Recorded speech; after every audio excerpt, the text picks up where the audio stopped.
اعوذ باللہ من الشیطان الرجیم بسم اللہ الرحمن الرحیم الحمد لأہلہ والصلاة علی اہلہا ولعنت علی اہلہا اما بعد فقد قال اللہ سبحانہ وتعالی فی کتابہ المجید وفرقانہ الحمید وقولہ الحق بسم اللہ الرحمن الرحیم انما المؤمنون اخوہ فاصلحوا بین اخویکم واتقوا اللہ لعلکم ترحمون۔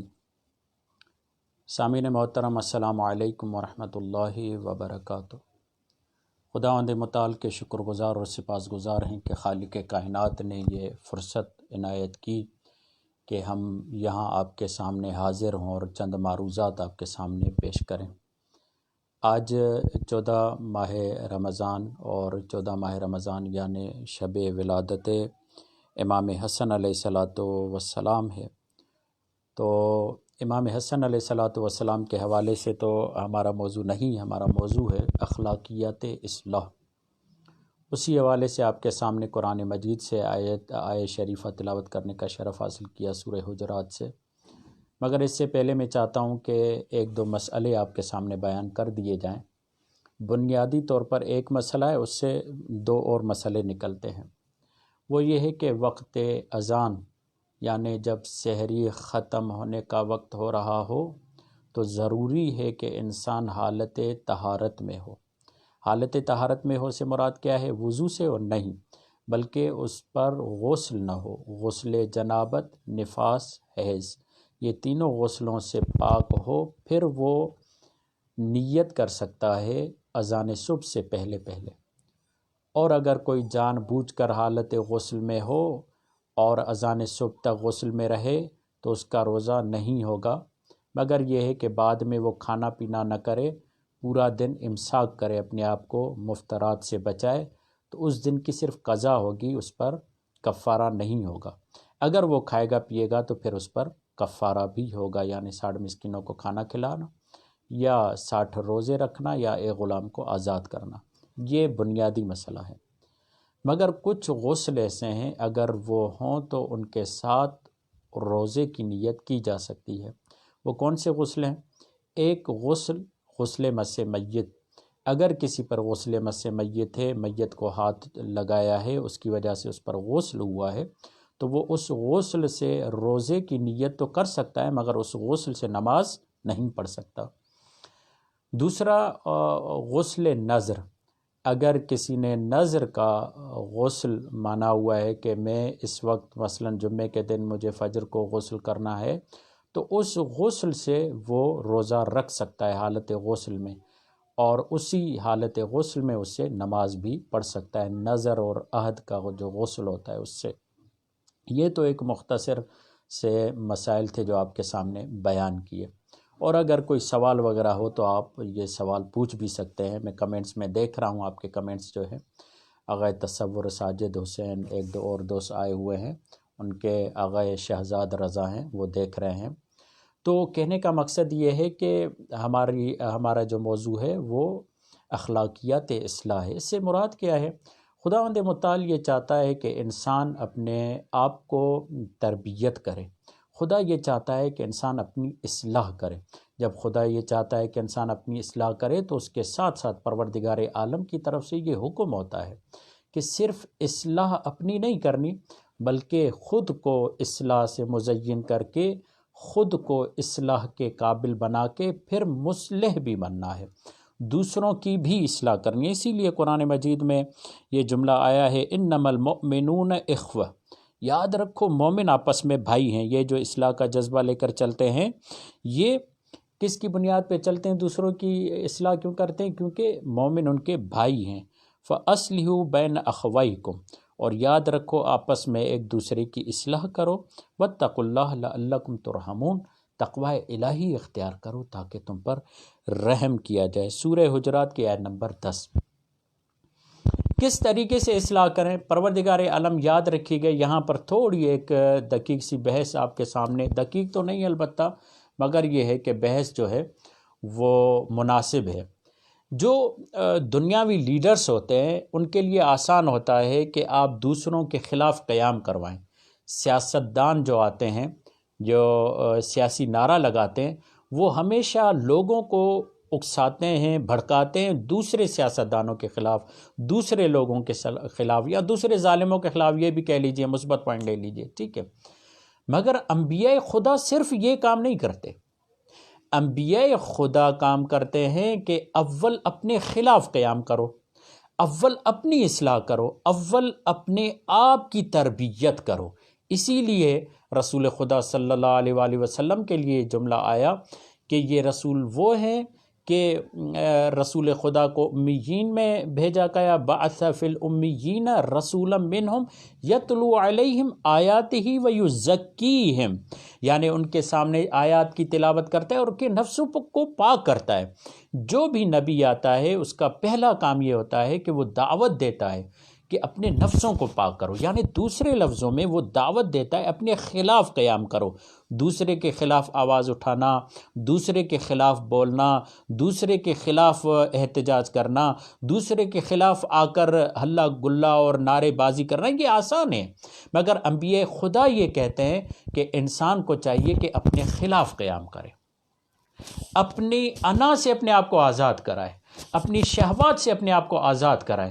یہ جو اس کے وجود میں خرد و شہوات کی اور یہ جو اس کے وجود میں عقل و خواہشات کی جنگ چل رہی ہے، اس جنگ میں اپنے آپ کو ممتاز بنائے، خود کو آزاد کرے۔ دیکھیں رسول خدا صلی اللہ علیہ وآلہ وسلم جب مجاہدین جنگ کر کے واپس آئے تو اس وقت رسول خدا نے مجاہدوں کو کیا کہا؟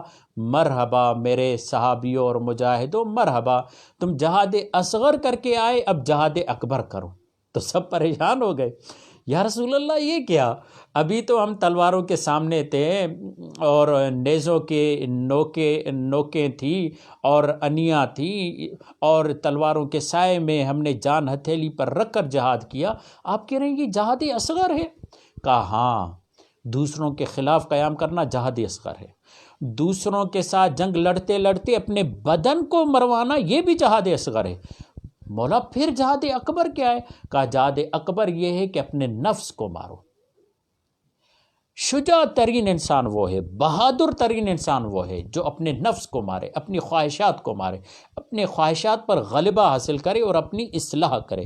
جو اپنی اصلاح کرتا ہے وہ شجاع ترین انسان ہے۔ میں ایک اور مثال دینا چاہوں گا کہ رسول خدا صلی اللہ علیہ وآلہ وسلم ایک مرتبہ جوانوں کے ہاں سے گزرے۔ جب جوانوں کے ہاں سے گزرے تو دیکھا چند جوان آپس میں کھیل کھیل رہے ہیں۔ وہ کیا کھیل کھیل رہے ہیں؟ ویٹ لفٹنگ کر رہے ہیں، یعنی بھاری بھاری پتھر اٹھا کر اپنی طاقت آزمائی کر رہے ہیں اور کہہ رہے ہیں کہ تم میں زیادہ طاقتور جو ہوگا وہ زیادہ وزن اٹھائے گا۔ تو رسول خدا صلی اللہ علیہ وآلہ وسلم کا وہاں سے گزر ہوا۔ جب رسول خدا کا وہاں سے گزر ہوا تو ایک مرتبہ رسول خدا نے کہا کیا اجازت ہے کہ میں بھی تمہارے ساتھ آ جاؤں؟ تو رسول خدا کو جب یہ جملہ کہتے ہوئے ان لوگوں نے سنا تو تعجب کیا، یا رسول اللہ آپ ہمارے ساتھ؟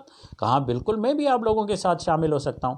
جب رسول خدا ان کے قریب آئے تو انہوں نے کہا اب تو بہت اچھا ہوا، رسول خدا جسے بہادر کہہ دیں وہ تو تاریخ میں ثابت ہو جائے گا، رسول خدا جسے شجاع اور طاقتور کہہ دیں وہ تو تاریخ میں ثبت ہو جائے گا۔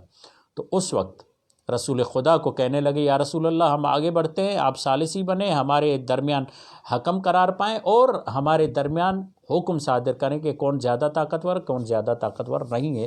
تو ایک جوان آگے بڑھا پتھر اٹھانے کے لیے، تو رسول خدا نے کہا جب میں ہوں تو تمہیں پتھر اٹھانے کی ضرورت نہیں ہے، میں تمہیں ایک معیار بتاتا ہوں اور میں تمہیں بتاتا ہوں تم میں زیادہ طاقتور کون ہے۔ سب کے کان کھڑے ہو گئے۔ کہا کہ یہ تو بہت عمدہ بات ہے کہ رسول خدا ہمیں بتائیں گے کہ ہم میں زیادہ طاقتور کون ہے۔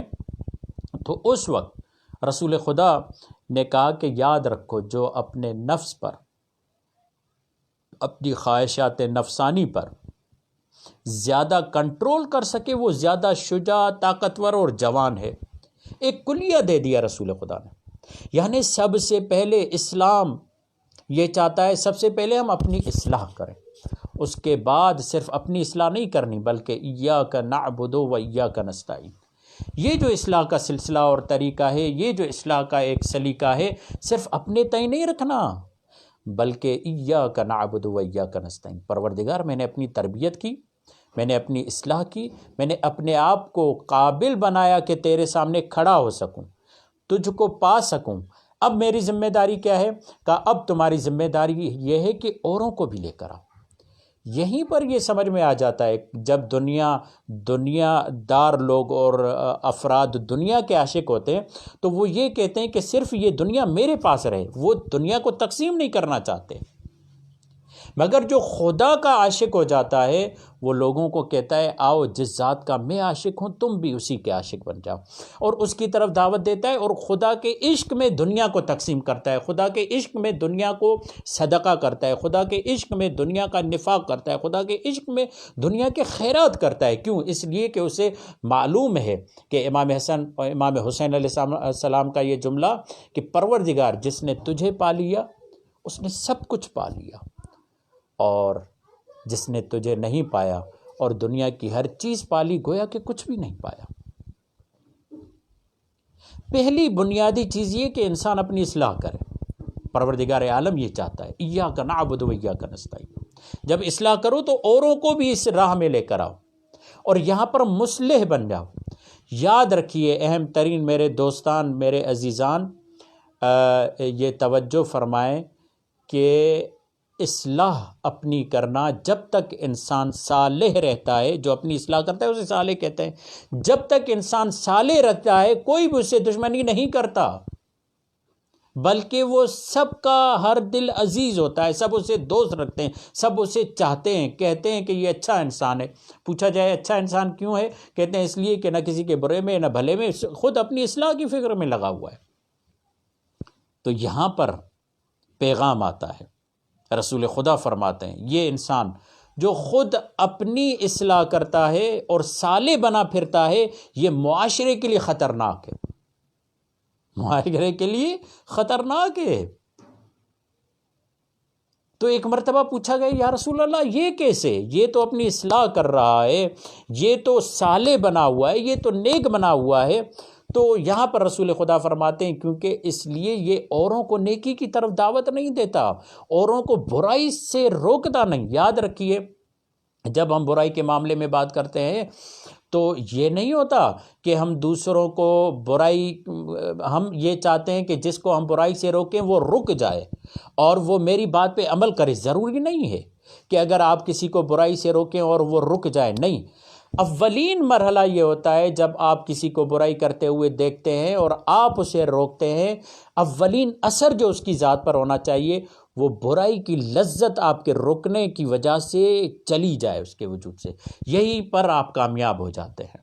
ضروری نہیں ہے کہ آپ اس سے برائی چھڑوانے میں کامیاب ہو جائیں، مگر پہلے مرحلے میں یہ ہے کہ آپ برائی روکنے سے اسے کامیاب ہو جائیں، روکنے سے نہیں بلکہ جو برائی کی اس کی لذت ہے اس کے اندر، اس کی لذت اس سے چھین لیں۔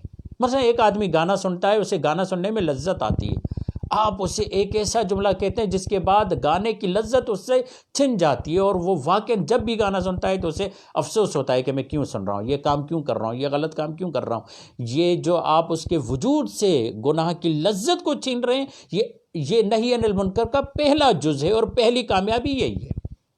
لوگ یہ کہتے ہیں کہ جب ہم کسی کام سے روکیں تو لوگ عمل کریں، نہیں، ضروری نہیں ہے، بلکہ اگر آپ نے اس کام کے متعلق اس کے وجود میں تنفر پیدا کر دیا، اگر اس کے وجود میں نفرت پیدا کر دی، اگر اس کے وجود سے لذت گناہ کو چھین لیا تو یہی بڑی کامیابی ہے، یہی بڑی سعادت ہے۔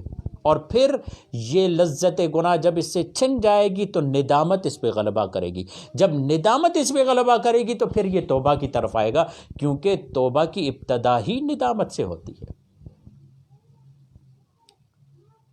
تو رسول خدا کیا فرماتے ہیں؟ رسول خدا فرماتے ہیں معاشرے کے لیے بہترین انسان وہ ہے جو اپنی اصلاح تو کرتا ہے مگر ساتھ میں دوسروں کی بھی اصلاح کرتا ہے۔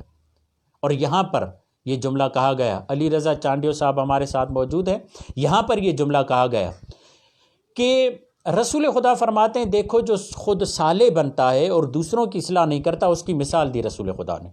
وہ مثال یہ دی کہ رسول خدا فرماتے ہیں کہ صالح انسان ایسے ہے معاشرے میں جیسے کشتی میں ایک مسافر، کئی مسافر ہوں، صالح بھی اس میں موجود ہو، اور اس میں جو بدکار انسان ہے، جو فاسق انسان ہے، جو گنہگار انسان ہے، وہ اپنی جگہ پر، جو شرارتی انسان ہے وہ اپنی جگہ پر کشتی میں سراغ کرتا ہے۔ یہ صالح انسان اپنی عبادتوں میں محو، اپنی تسبیح میں محو، اپنے ذکر میں محو، وہ کسی کو کہتا نہیں ہے۔ تو ایسے میں جب وہ اپنی کشتی اپنی جگہ پر سوراخ کرتا ہے تو کس کو نقصان ہوگا؟ صالح کو ہوگا کہ نہیں ہوگا؟ کہ یقیناً ہوگا۔ یہاں پر یہ جملہ کہا جائے گا کہ خود تو ڈوبے ہو صنم، ہمیں بھی لے ڈوبو گے۔ تو یہ جو صرف اپنی اصلاح کی فکر میں رہتے ہیں اور صالح رہتے ہیں، پروردگار انہیں خود غرض کہتا ہے خود محوری سے نکل کر اجتماعیت کی طرف آؤ، صرف اپنی اصلاح کی طرف نہیں جاؤ، اجتماعیت کی طرف آؤ، بلکہ صرف اپنی فکر نہیں کرو کہ تم اپنی اصلاح کرو، نہیں، معاشرے کی بھی اصلاح کرو، معاشرے کو بھی اصلاح کی طرف لے کر آؤ۔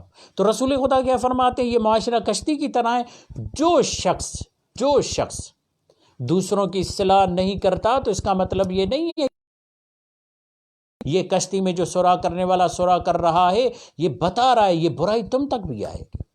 اور اس لیے نبی خدا صلی اللہ علیہ وآلہ وسلم مثال دیتے ہیں، روایتوں میں یہ مثال ہے، تراب علی ہمارے ساتھ موجود ہے، رسول خدا یہ مثال دیتے ہیں۔ وہ کیا مثال دیتے ہیں؟ الطاف حسین ہمارے ساتھ موجود ہیں۔ مثال کیا دیتے ہیں؟ مثال یہ دیتے ہیں، یاد رکھو حضرت شعیب علیہ السلام کے پاس جب جبرائیل آئے اور فرشتے آئے، محمد رضا ہمارے ساتھ ہیں، جب وہ آئے تو کہا کہ اے شعیب آپ کی قوم پر عذاب نازل کروں گا۔ تو پوچھا کہ اے فرشتوں کیوں میری قوم پہ عذاب نازل کرو گے؟ میری قوم میں اگر مثلا میں مثال دیتا ہوں 100 افراد ہیں تو 60 تو نیک ہیں، 40 ہیں جو گنہگار ہیں۔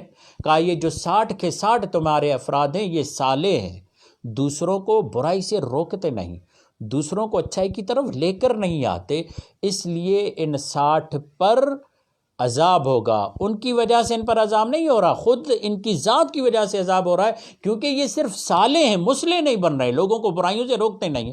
یہیں پر میں نے جملہ کہا جب تک آپ صالح، کوئی بھی آپ کا دشمن نہیں ہوگا۔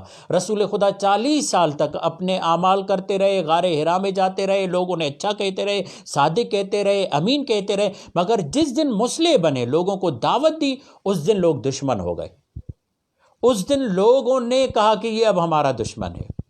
اسی لیے جو صرف صالح ہے اہل بیت اسے پسند نہیں کرتے۔ مثلا میں ایک مثال دیتا ہوں، بہت ہی سخت روایت ہے مگر بیان کرتا ہوں، اور روایت موجود ہے۔ مولا کائنات جب آئے تھے مدینے سے کوفہ میں، جب آپ نے حکومت قائم کی تو مسجد کوفہ کو اپنا ایوان قرار دیا، وہاں پر فیصلے کرنے کا، ایک قسم کی سمجھے پارلیمنٹ کہیں یا جائے قضاوت کہیں، جو بھی کہیں آپ، وہاں پر مولا کائنات نے مسجد کوفہ کو اپنے لیے قرار دیا۔ مگر جب گئے تو دیکھا کہ کچھ لوگ عبادت میں اور کچھ لوگ جو ہیں ذکر میں محو ہیں۔ مولا کائنات نے پوچھا یہ کون ہے؟ کہا یہ عبادت گزار ہیں۔ کہا عبادت کہاں؟ کہا کھانا پینا ان کا کہاں سے آتا ہے؟ کہا مولا یہ دن رات ہوتے ہی مسجد میں ہیں، اگر کوئی انہیں لا کر دے دیتا ہے تو کھا لیتے ہیں، ورنہ یہ اپنی اصلاح میں لگے ہوئے ہیں۔ تو وہاں پر مولا کائنات نے عجیب جملہ کہا، مولا کائنات نے جملہ کہا کہ یہ جو مسجد میں بیٹھے ہوئے افراد ہیں، جو دن رات یہاں پر بیٹھے ہوئے ہیں، کوفے کے گلی کے کتے ان سے بہتر ہیں۔ اللہ اکبر! سب کے کان کھڑے ہو گئے۔ امام المتقین امام علی یہ جملہ کہہ رہے ہیں۔ کہا ہاں، جو اپنی ذمہ داریوں کا بوجھ دوسروں پر ڈالے، کتے کم از کم یہ تو کرتے ہیں کہ اپنی روزی خود روٹی کرتے ہیں، اہتمام کرتے ہیں، دوڑتے ہیں، بھاگتے ہیں، کوشش کرتے ہیں، انہوں نے تو اپنا بوجھ بھی دوسروں پر ڈال دیا ہے۔ کہا یہ جو صالح ہے یہ اسلام کو نہیں چاہیے جو اپنی ذات کی فکر میں رہے۔ اسی لیے رسول خدا جب کوئی آدمی نماز فرض پڑھ لیتا تھا تو رسول خدا بعد میں پوچھتے تھے کہ تم نے نماز فرض پڑھ لی ہے، اب تمہارا کیا کام ہے؟ مسجد میں کیا کر رہے ہو؟ جاؤ اپنا کام کاج کرو، جاؤ اپنے معاملات کی طرف بڑھو۔ تو صرف صالح ہونا کافی نہیں، مصلح بھی ہونا چاہیے لوگوں کی اصلاح کے لیے۔ اور یہ جو اصغریہ کے دوستان اور جوانان ہیں، انہوں نے یہ بیڑا اٹھایا ہوا ہے کہ ہم دوسروں کی اصلاح کریں گے۔ مگر یاد رکھیے میرے دوستو، اس دن بھی میں نے لائیو درس میں ایک اصغریہ کے پیج پہ کہا تھا، اصغریہ اسٹوڈنٹ کا پیج تھا، میں نے کہا یاد رکھو اصلاح کا حق اسے جو اپنی اصلاح کر لے۔ میں دوسروں کو نماز تب سکھاؤں جب میری نماز درست ہو، اور میں نے یہ جملہ کہا تھا صحیح طور پر واقعاً تبلیغ کرنے کا حق اسے جس کی اتنی اپنی نماز درست ہو، اتنی اس کی تجوید درست ہو کہ جب وہ نماز پڑھائے تو دوسرے اس کے پیچھے نماز پڑھیں، وہ جماعت قائم کر سکے۔ وہ قابل ہے کہ وہ دوسروں کی اصلاح کرے، ضروریات دین سے آگاہ ہو۔ اب دوسرے رخ کی طرف آئیں، مصلح۔ جب تک آپ صالح ہیں کوئی بھی آپ سے دشمنی نہیں کرے گا، سب کہیں گے اچھا ہے اور کسی کے برے بھلے میں نہیں، مگر جس دن سے آپ مصلح بنیں گے لوگ آپ کی برائی کرنا شروع کریں گے، لوگ آپ کی دشمنی۔ شہید مطہری نے یہی تو جملہ کہا ہے کہ جب تک وہ کہتے ہیں کہ میں دیکھتا تھا ٹرین جب رکی رہتی تھی تو بچے اس کے ساتھ کچھ بھی نہیں کرتے تھے، جیسے ہی ٹرین حرکت کرتی تھی تو بچے پتھر اٹھا کر اسے مارنا شروع کر دیتے تھے۔ جب تک ہم خود اپنی ذات کی اصلاح کریں گے کسی سے کوئی تعلق نہیں ہوگا، کیونکہ اصلاح کرنے والا جو اپنی ذات سے تعلق رکھتا ہے اور اپنے آپ کو صالح بنانے کی کوشش کرتا ہے، اس میں تو یہ ہے کہ اسے تو دوست بھی بنانے نہیں پڑتے۔ کیوں؟ اگر دوست بنائے گا تو دوسروں کی اصلاح کرے گا۔ سید محمد جمال منور کاظمی ہمارے ساتھ موجود ہیں۔ جب دوسروں کی اصلاح کرے گا، دوست بنائے گا، معاشرے کو دوست رکھے گا، مگر جو خود اپنے آپ کو صالح بنانے میں ہے وہ معاشرے کے دوست اور دشمنی ان چیزوں پہ نہیں پڑتا۔ دشمن نہیں ہوتے لوگ، اس کے دوست نہیں ہوتے لوگ، دونوں طرف سے وہ بس اتنا ہے کہ لوگ پسند کرتے ہیں اسے کہ یہ اچھا ہے، کسی کے برے بھلے میں نہیں ہے، کوئی اس کے ساتھ دشمنی کرنے کے لیے نہیں، کوئی اس کے راستے میں رکاوٹ ڈالنے کے لیے نہیں ہوتا۔ اب مصلح بنو، مگر بنیادی شرط کیا ہے؟ یا ایھا الذین آمنوا لم تقولوا ما لا تفعلون کبر مقتا عند اللہ ان تقولوا ما لا تفعلون۔ سورہ صف کی 2 آیتیں۔ اے ایمان والو، خبردار جو تم نہیں کرتے وہ دوسروں کو نہیں کہو، بلکہ جو تم خود کرتے ہو وہی دوسروں کو کہو۔ اسی لیے کہا عالم حقیقی کی پہچان یہ ہے کہ جو وہ بولتا ہے اس کا بولنا، اس کے بولنے کی تصدیق عمل کرے گا کہ آیا یہ درست ہے کہ نہیں ہے۔ مصلح کیا ہے؟ مصلح دوسروں کی اصلاح کرے گا، اور جب دوسروں کی اصلاح کرے گا، دوسروں کو بلائے گا، تو یہاں پر ایک شرط ہے، وہ یہ ہے کہ مصلح وہی بنے جو صالح ہو۔ اگر کوئی مصلح ہے اور صالح نہیں ہے، یہ بھی خدا کو پسند نہیں ہے، یہ منافق ہے۔ دوسروں کو اصلاح کرتا ہے، کہتا ہے، باپ کہتا ہے دعا کریں مولانا صاحب یہ امام کا سپاہی بن جائے، تو میں یہ سوال کرتا ہوں آپ امام کے سپاہی بنے؟ اگر آپ امام کے سپاہی بنے تو یہ حتماً بنے گا۔ اگر میں نماز پڑھتا ہوں تو میرا بچہ بھی حتماً نماز پڑھے گا۔ اگر میں نماز نہیں پڑھتا، اگر میں دینداری میں نہیں ہوں، اگر میں دین سے محبت نہیں کرتا، اگر میں خدا سے محبت نہیں کرتا، اگر میں خود صالح نہیں ہوں تو میری باتوں کا اثر بھی نہیں ہوگا۔ میری باتوں کا اثر تب ہوگا جب میں خود صالح ہوں، جب میں خود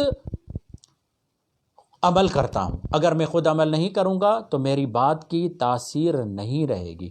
بات کی تاثیر تب رہتی ہے۔ اسی لیے امام جعفر صادق علیہ السلام کا یہ جملہ ہے کہ یاد رکھو بے عمل عالم کی گفتگو ایسے ہے جیسے بارش کے قطرات پتھر پہ آ کے پھسل جاتے ہیں۔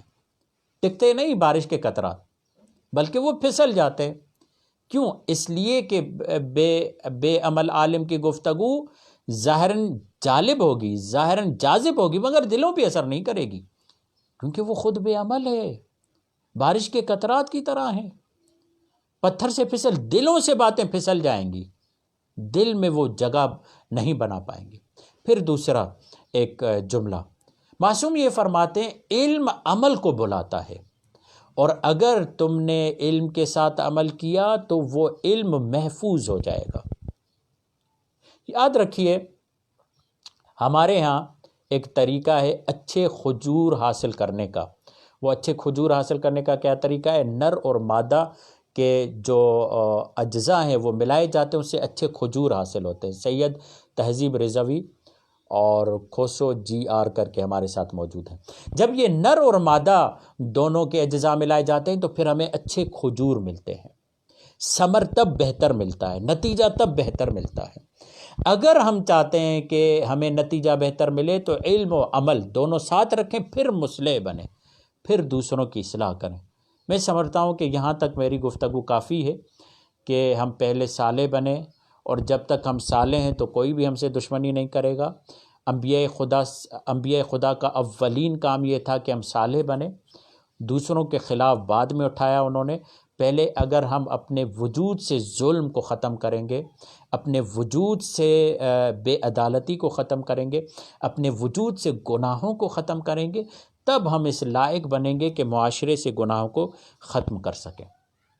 اور اس کے بعد مصلح اصلاح کرنے والا ضروری ہے کہ صالح بنے، پہلے صالح کرنے والا ضروری ہے کہ مصلح بنے۔